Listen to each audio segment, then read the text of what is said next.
जो अंधकार की शक्तियां हैं, दुष्ट आत्माएं हैं, ये सारी इंसानों को आज परेशान क्यों कर रही हैं? ये सब कहां से आई?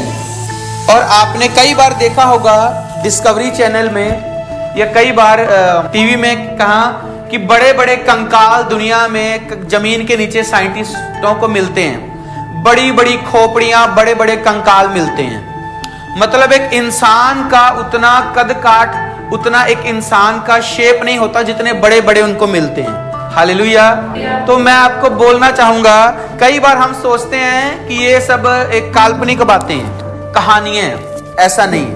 वो सब जो साइंटिस्टों ने खोजा है एकदम सच्ची चीजें। और आपने कुछ हॉलीवुड की पिक्चर्स में या कहीं पर देखा भी होगा, या मिस्र देश में कुछ प्राचीन से भी प्राचीन दीवारों पर चित्र बने होते हैं कि आधा इंसान का शरीर का हिस्सा जानवर का और आधा इंसान का होता है। ऐसी तस्वीरें पुराने इतिहासकारों का मतलब कोई 200-300 साल नहीं बोल रहा, 4000 साल पुराना, 5000 साल पुराना, उतना पुराना बात कर रहा हूं मैं। साइंटिस्टों को ऐसे चित्र, ऐसी चीजें मिलती हैं, तो उनको वो अस्तित्व में कहां से आई? परमेश्वर ने ऐसा तो बनाया ही नहीं था। आज हम उस चीज को पढ़ेंगे और उनके बाद और क्या क्या चला उस चीज को पढ़ेंगे। तो उससे पहले मैं आपको यह बता दूं कि वो जितनी चीजें खोजी गई हैं वो सारी चीजें सच है, वो चीजें झूठ नहीं है, वो सारी चीजें सच हैं। और उनको दंड भी कितना भयानक दंड मिला, उस दंड को भी हम पढ़ेंगे। बाइबल बताती है आदि में परमेश्वर ने आकाश और पृथ्वी की सृष्टि की, और मनुष्यों को बनाने से पहले जब परमेश्वर ने स्वर्गों को बनाया, स्वर्ग को बनाया, परमेश्वर ने वहां स्वर्गदूतों को भी बनाया था, और एकदम उत्तम, एकदम पवित्र और बहुत अच्छा बनाया था स्वर्गदूतों को। स्वर्गदूतों को बनाने के बाद परमेश्वर ने कहा, अब मैं भूमि पर खेती करने के लिए मनुष्य को बनाऊंगा। मनुष्य जो कि पूरी पृथ्वी पर अपना अधिकार रखेगा, हर चीज में अपना अधिकार रखेगा, उस मनुष्य को मैं बनाऊंगा। हालेलुया। और परमेश्वर ने जब मनुष्यों को बनाया, पिछले संडे आपने सुना कि मनुष्य ने पाप किया और अपनी भलाई बुराई, अपने तरीके से सोचने वाली भली बुरी जिंदगी शुरुआत की, भला किया, बुरा किया, सब किया।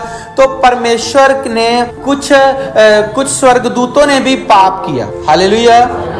उसको हम पढ़ेंगे। उत्पत्ति की पुस्तक, उसका 6 अध्याय निकालिए। और ये हिस्ट्री की क्लास भी होने वाली है, बाइबल की क्लास भी होने वाली है। हालेलुया। उत्पत्ति की पुस्तक, उसका 6 अध्याय निकाल के रखें कि पाप सिर्फ इस पृथ्वी पर मनुष्यों ने नहीं किया, मनुष्यों के अलावा भी स्वर्गदूतों ने भी पाप किया है और अति क्रोध दिलाया है परमेश्वर को, और परमेश्वर को पृथ्वी नाश करनी पड़ी थी। हालेलुया। फिर जब मनुष्य भूमि के ऊपर बहुत बढ़ने लगे और उनके बेटियां उत्पन्न हुई, जब दुनिया बढ़ रही है, लोग बढ़ रहे हैं और बच्चे पैदा हो रहे हैं, दुनिया फैल रही है, आबादी बढ़ रही है, तो उनके बेटियां जब पैदा हो रही थी तो लिखा, तब परमेश्वर के पुत्रों ने मनुष्यों की पुत्रियों को देखा। ये जो परमेश्वर के पुत्र है, ये कुछ स्वर्गदूतों के बारे में बात हो रही है, मनुष्यों के बारे में बात नहीं हो रही। क्योंकि जब आप बाइबल को गहराई से पढ़ोगे और आगे इसका स्टडी करोगे, तब आपको पता चलता है कि ये जो परमेश्वर के पुत्र हैं, ये स्वर्गदूत थे, ना कि मनुष्य।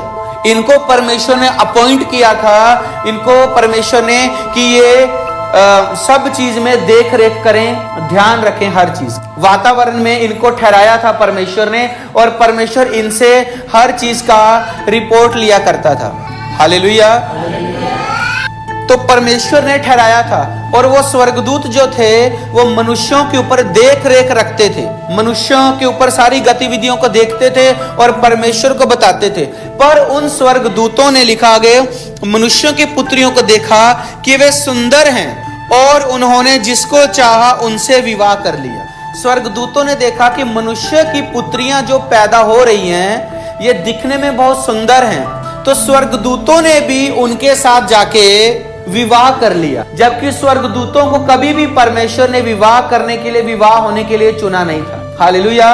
अब ये इस तरह लिखा है, विवाह कर लिया, पर जब हम गंभीरता से पढ़ते हैं तो एक जबरदस्ती वाला जो होता है ना, उस टाइप से उन्होंने किया था। और लिखा, तब यहोवा ने कहा, मेरा आत्मा मनुष्यों से सदा लो विवाद करता ना रहेगा, क्योंकि मनुष्य भी शरीर ही है और उसकी आयु 120 वर्ष की होगी। उन दिनों में पृथ्वी पर दानव रहते थे और इसके पश्चात जब परमेश्वर के पुत्र मनुष्यों की पुत्रियों के पास गए तब उनके द्वारा जो पुत्र उत्पन्न हुए वे शूरवीर होते थे। क्या होते थे? शूरवीर होते थे, जिनकी कीर्ति कृति प्राचीन काल से प्रचलित है। हालेलुया। स्वर्गदूत, जिनको इब्रानी भाषा में बेन एलोहिम कहा जाता था, वो उनको प्रभु ने ठहराया और उन स्वर्गदूतों ने मनुष्य की पुत्रियों को देखा कि वो सुंदर हैं और उनसे जाके संबंध बनाए, उनसे जाके मिले और जो उनसे पैदा होते थे वो शूरवीर पैदा होते थे। जब हम इसको आगे ध्यान से पढ़ेंगे तो वो शूरवीर केवल युद्ध वाले पराक्रमी शूरवीर की बात नहीं होती है, वो होती है लंबे लंबे शूरवीर, ऊंचे ऊंचे, कोई 15 फीट का, कोई 16 फीट का, कोई 18 फीट का। यहां तक बाइबल बताती है कि जब राजा दाऊद ने गोलियत नाम के एक दानव को मारा था, उसका भी कम से कम लगभग वो कई हाथ लंबा था, बहुत ऊंचा था। हालेलुया। तो इनसे बड़े बड़े ऊंचे दानव पैदा होने लग गए, बड़े बड़े शूरवीर पैदा होने लग गए और वो शूरवीर फिर मनुष्यों को धरती पर सताने लगे और वो उनमें कुछ सुपर नेचुरल पावर्स भी थी और उन पावर्स का उन्होंने बहुत गलत उपयोग किया। वो शक्तियां वो थी क्योंकि वो स्वर्गदूतों से और इंसानों से मिलकर पैदा हुए हैं। मैं आज भी आपको एक उदाहरण देके बताता हूं कि कैसे स्वर्गदूत और इंसानों के मेल से बच्चे पैदा हो सकते हैं। कईयों को लगेगा ये ऐसे ही होगा, ये ऐसे हो नहीं सकता। क्या आपने कभी ना कभी गवाहियां सुनी होगी कि दुष्ट आत्माएं भी कभी कभी आके बहनों के साथ संबंध बनाते हैं? सुना होगा। और जो इन हालातों से निकले उनको पता है सच है। और कई भाई भी ऐसे होते हैं जिनके साथ बुरी आत्माएं संबंध बनाती हैं, इंसान नहीं बनाती। उनकी शुरुआत कहां से हुई वो आज पता चल रहा है। जबकि ये जो रिश्ता होता है, परमेश्वर ने पति और पत्नी के बीच का एक पवित्र रिश्ता बनाया है, लेकिन इनके बीच में दुष्ट आत्माएं भी आकर घुस गई हैं और कई औरतों को जिनको देखती हैं सुंदर हैं या जिनको अपने जिनके जीवन में उनको अवसर मिलता है वो उनके जीवन में जाके सुंदर जब उनको देखते हैं तो उनके साथ व्यभिचार करते हैं। जिन्न व्यभिचार करते हैं। जिन्न सुना ना? जिन्न होते हैं जो, हमने खुद ऐसे लोगों के लिए प्रेयर की है। जिन्न जिनके साथ ऐसा करते थे और नींद खुल जाने से उनको पता चलता था कि हमारे साथ क्या हो रहा है उन बहनों को, ये सब सच है। तो उन स्वर्गदूतों ने जब ऐसी संतानें पैदा की तो उन्होंने मनुष्यों को और ज्यादा सताने लगे और वो शूरवीर थे, पराक्रमी थे, उनके पास ताकतें ज्यादा थी, तो उन्होंने जबरदस्ती मनुष्यों को अपनी पूजा करवाई, जबरदस्ती मनुष्यों को अपना गुलाम बनाया, उनको तंग किया और उनके ऊपर प्रभुता करने लगे और उनको परमेश्वर से दूर करके अपना स्थान वहां पे डालने लग गए, जिससे बहुत सारे लोग उनको मानने भी लग गए। और जो चित्र वगैरह आप देखते हैं जो बड़े बड़े दानवों के, बड़े बड़े राक्षसों के, वो सारे सच हैं। हालेलुया। और इनकी बुराई यहीं पर नहीं रुकी। ये जो बड़े बड़े शूरवीर होते थे फिर ये खाना भी बहुत ज्यादा खाते थे। ये जब हम डिटेल में स्टडी बाइबल को या और आगे गंभीरता से पढ़ते हैं ना, तब हमें ये सारी चीजें पता चलती हैं। ये यहाँ तक कि इंसानों को भी कच्चा खाने लग गए थे, लोगों को परेशान करने लग गए थे। आज भी आपने देखा होगा कुछ ना कुछ बुरी आत्माएं ऐसी होती हैं जो लोगों से बलि मांगती हैं। ये सबने सुना होता है, बकरा मांगते हर साल, हाँ ये बलि देनी पड़ेगी। और लोग गुलाम हैं लहू देने के, लोग गुलाम हैं उनको बलियां देने के, लोग गुलाम हैं उनको ये सब देने के। क्यों? क्योंकि शुरू से ही उन दुष्ट आत्माओं ने मनुष्यों को इस रीति से अपना गुलाम बना लिया था। उनसे जबरदस्ती लेने लग गए थे चीजों को। उसके बाद उन्होंने सिर्फ मनुष्यों को ही नहीं वरन जानवरों को भी जाके अपवित्र किया और जानवरों से भी जो फिर बच्चे पैदा होते थे वो भी आधे उन शूरवीरों के जैसे और आधे जानवर के जैसे पैदा होते थे। पलिश्ती लोग जब परमेश्वर का संदूक पलिश्ती लोगों के वहां रखा गया तो लिखा पलिश्ती लोग जिस जाके मंदिर में प्रार्थना करते थे उस जगह जो मूर्ति बनी थी लिखा उसका आधा हिस्सा मछली का और आधा हिस्सा इंसान का था। परमेश्वर ने ऐसे क्रिएचर, ऐसे जीव परमेश्वर ने कभी नहीं बनाए। हालेलुया। पर कुछ स्वर्गदूतों ने धरती पर जाके गड़बड़ी की और अलग अलग प्रकार के दानवों को पैदा किया और उन दानवों से जो संतान पैदा होती थी वो संतानें मनुष्यों को सताने लग गई। मनुष्यों के साथ जबरदस्ती करने लग गए, जबरदस्ती पाप करने लग गए। कई बार मैंने देखा है कुछ लोग बताते हैं हमारे घर में कुछ ऐसी चीज है कि हमको ना लगातार ना ये चीज देना पड़ता है, हमको लगातार बकरा देना पड़ता है, हमको लगातार ये देना पड़ता है, नहीं तो हमारे नुकसान होने शुरू हो जाते हैं, हमारे घर में तकलीफें शुरू हो जाती हैं। ये सब कहां से आया? ये बाइबल बता रही है, ये उत्पत्ति से आया है, शुरू से ही। परमेश्वर ने कभी नहीं चाहा था कि धरती पे कुछ ऐसा भी हो, और परमेश्वर ने उनको बहुत भयानक दंड दिया, बहुत भयानक सजा भी दी। हालेलुया। ये अनआज्ञाकारिता के उनके परिणाम हैं। उसके बाद हम देखते हैं एक वचन, मत्ती रचित सुसमाचार निकालें कि जो स्वर्गदूतों का असली स्थान है परमेश्वर की दृष्टि में वो क्या है, पर पाप करने के बाद स्वर्गदूतों के साथ, उन दूतों के साथ प्रभु ने कैसा किया वो भी आप पढ़ेंगे, ताकि आपके अंदर ये भय पैदा हो कि परमेश्वर मुझसे प्रेम तो करते हैं, परमेश्वर आपसे प्रेम तो करते हैं, आपको बहुत अच्छा तो बनाया है, पर जब आप उस परमेश्वर की अनआज्ञाकारिता करते हो तो आप उसकी दृष्टि से गिर जाते हो। और गिरे हुए लोगों के लिए ऊंचे स्थान नहीं है, अच्छे स्थान नहीं है। स्वर्गदूतों का पहले स्थान क्या होता? अगर वो ये पाप ना किए होते, उनका स्थान क्या होता? हम मत्ती रचित सुसमाचार 16 के 27 को पढ़ेंगे, सब अपने बाइबल में देखें। लिखा है, मनुष्य का पुत्र अपने स्वर्गदूतों के साथ अपने पिता की महिमा में आएगा और उस समय वह हर एक को उसके कामों के अनुसार प्रतिफल देगा। हालेलुया। हम सब जानते हैं कि एक दिन परमेश्वर इस दुनिया का न्याय करने के लिए आएंगे। क्या करने के लिए आएंगे? दुनिया का न्याय करेंगे, हर एक को उसके भले और बुरे कामों का प्रतिफल देंगे। और हम चर्चिस इसलिए चलाते हैं, प्रार्थनालय इसलिए चलाते हैं, यीशु मसीह के बारे में आपको इसलिए बताते हैं कि एक दिन परमेश्वर इस जगत का न्याय करने आएंगे। तो अनआज्ञाकारिता से अपने जीवन को हटाकर परमेश्वर की संगति, परमेश्वर का भय और परमेश्वर के साथ चलने वाला जीवन बिता लीजिए, ताकि आपका न्याय जब हो तो आपको प्रभु चोर ना समझे, सजा के पात्र ना बने, आप प्रभु की महिमा को प्राप्त करने वाले बने। यीशु मसीह ने कहा, हजारों स्वर्गदूतों के साथ, कईयों स्वर्गदूतों के साथ प्रभु यीशु मसीह आने वाले थे। तो उन स्वर्गदूतों का स्थान प्रभु की दृष्टि में क्या था? तुम मेरे साथ जाओगे, महिमा में तुम मेरे साथ जाओगे और हम इस जगत का न्याय करेंगे। पर जब उन स्वर्गदूतों ने परमेश्वर की दृष्टि में पाप किया, अपने स्थान को खो दिया, उन्होंने पाप किया, तो पृथ्वी पर दानव पैदा हुए। दानव पैदा हुए तो लोगों को मारने लगे, लोगों को कच्चा खाने लगे, लहू बहाने लगे, लोगों को परमेश्वर से हटाकर अपना दबदबा बना के अपने गुलाम बनाने लगे, अपनी प्रभुता लोगों के ऊपर करने लगे वो दानव। और उनसे डर के मारे लोगों ने उनके चित्र बनाए, उनके आकार बनाए, और परमेश्वर ने सबको नाश भी किया, ऐसा नहीं, पर अपना पाप करने के कारण कितना अच्छा पद उन्होंने खोया। हालेलुया। कितना क्या खोया? पद खोया। आज जब जो लोग परेशान है ना, वो जानबूझकर परेशानियां शैतान परेशान करता है।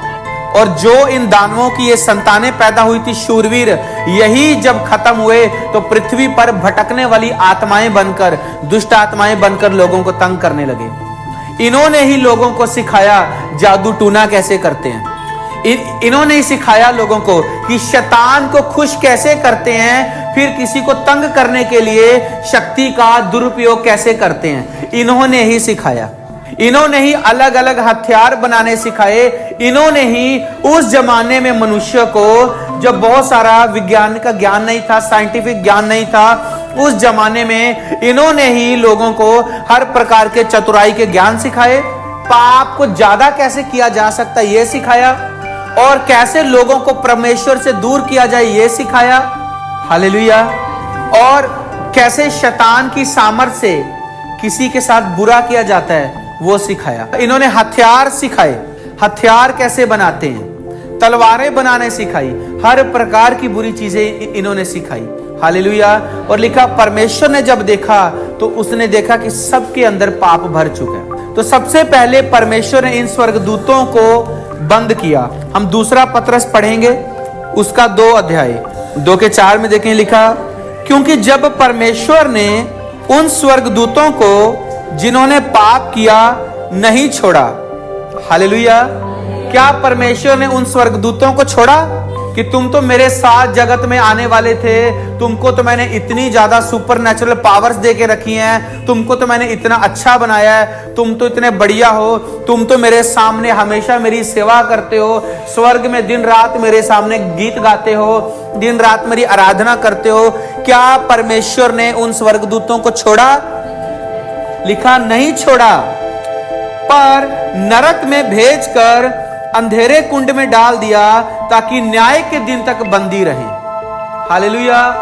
जब तक इस दुनिया का न्याय नहीं होता, परमेश्वर ने उन दूतों को नरक में भेज दिया और वहीं बंद कर दिया। हालेलुया। पहले स्वतंत्र थे, अच्छे थे, भले थे, स्वर्ग में थे, परमेश्वर के सामने थे, लोगों के ऊपर नजर रखने वाले थे, इतने अच्छे थे, लेकिन पाप करने के बाद स्वर्ग को छोड़ा और क्या मिला? नरक मिला। और अंधेरे कुंड में लिखा परमेश्वर ने उनको भेज दिया ताकि सदा काल तक, अब ये कभी भी मेरी ज्योति का मुंह नहीं देख पाएंगे, ये सदा काल तक उस अंधेरे कुंड में रहेंगे। हालेलुया। पहले ये क्या करने वाले थे? परमेश्वर की महिमा में परमेश्वर के साथ आने वाले थे। अब ये नरक में है। अब काम उल्टा होगा। क्या होगा? उसको पढ़ेंगे पहले कुरिन्थियों में। पहला कुरिन्थियों 6 अध्याय निकालिए, उसका 3 नंबर वचन हम पढ़ेंगे। लिखा, क्या तुम नहीं जानते कि हम स्वर्गदूतों का न्याय करेंगे?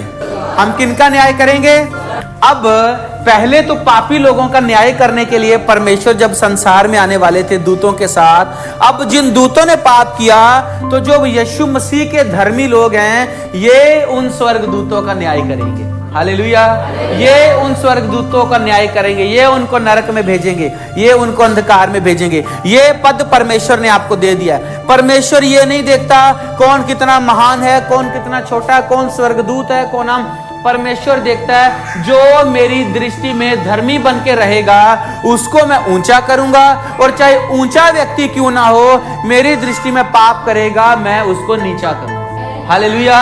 परमेश्वर ने स्वर्गदूतों को भी स्पेयर नहीं किया, स्वर्गदूतों को भी रख नहीं छोड़ा। उस दिन आप लोग, मैं, हम लोग स्वर्गदूतों का न्याय करेंगे। हालेलुया। ये क्या है? ये परमेश्वर ये दिखाना चाहता है, मैं सीधे के साथ सीधा और टेढ़े के साथ टेढ़ा हूं। मेरे साथ सीधा चलोगे, मेरे साथ अच्छा चलोगे, तो मैं तुमको सब प्रकार की आशीषें दूंगा। धरती की सब जातियों से मैं तुमको श्रेष्ठ ठहराऊंगा, इतना श्रेष्ठ ठहराऊंगा कि यहां तक कि तुम स्वर्गदूतों का भी न्याय करोगे। हालेलुया। तो ये पद जो हम परमेश्वर से प्राप्त करते हैं, कैसे करेंगे? आपको ये देखना है कि जो अनआज्ञाकारिता उन स्वर्गदूतों ने की, वो हमने नहीं करनी। ठीक है? जो पाप दूतों ने किया, वो मैंने नहीं करना। नहीं तो ऐसा ना हो कि आप भी दूतों के साथ लाइन में खड़े हो और कोई और आपका न्याय कर रहा हो। हालेलुया। और बाद में सोचे, यार मैं तो तेरा न्याय करने वाला था, अब मैं तो तेरे साथ लाइन में खड़ा हूं। हालेलुया।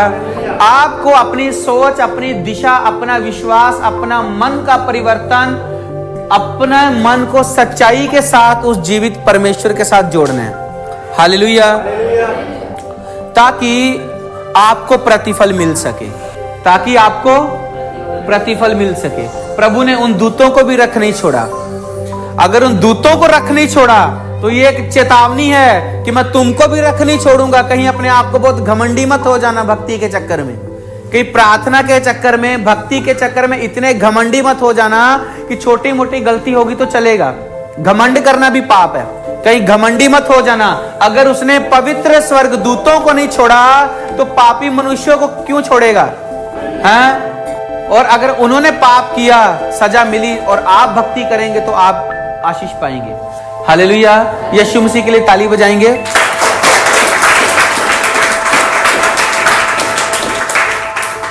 जो अपनी लाइफ को अच्छा देखना चाहता है, वो अनआज्ञाकारिता करना छोड़े, वो व्यभिचार करना छोड़े, वो शैतान के साथ मिलके चलना छोड़े।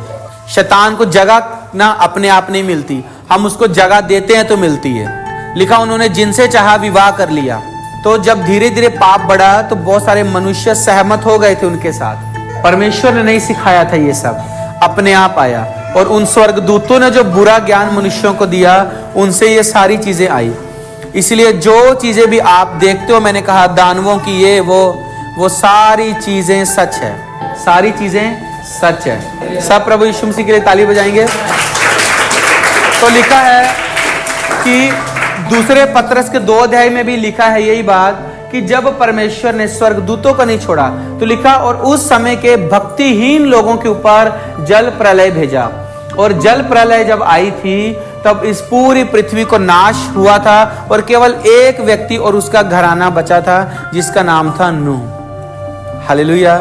तो लिखा अगर प्रभु ने भक्तिहीन लोगों पर जल प्रलय भेजा, तो आज के भक्तिहीन लोगों का प्रभु क्यों न्याय नहीं करेगा? इसलिए अपने जीवन में चुने प्रभु के साथ चलना, बुराई का रास्ता ना चुने, परमेश्वर के भक्ति का रास्ता भी चुने। कमाएं, खाएं, काम करें, बढ़िया रहें, पर उस अन्य आज्ञाकारिता में ना जिए जिसमें बाइबल के जो दृष्टांत है लोगों ने जीकर वो दंड पाया। हालेलुया। तो परमेश्वर आप सबको ब्लेस करेगा। आमीन।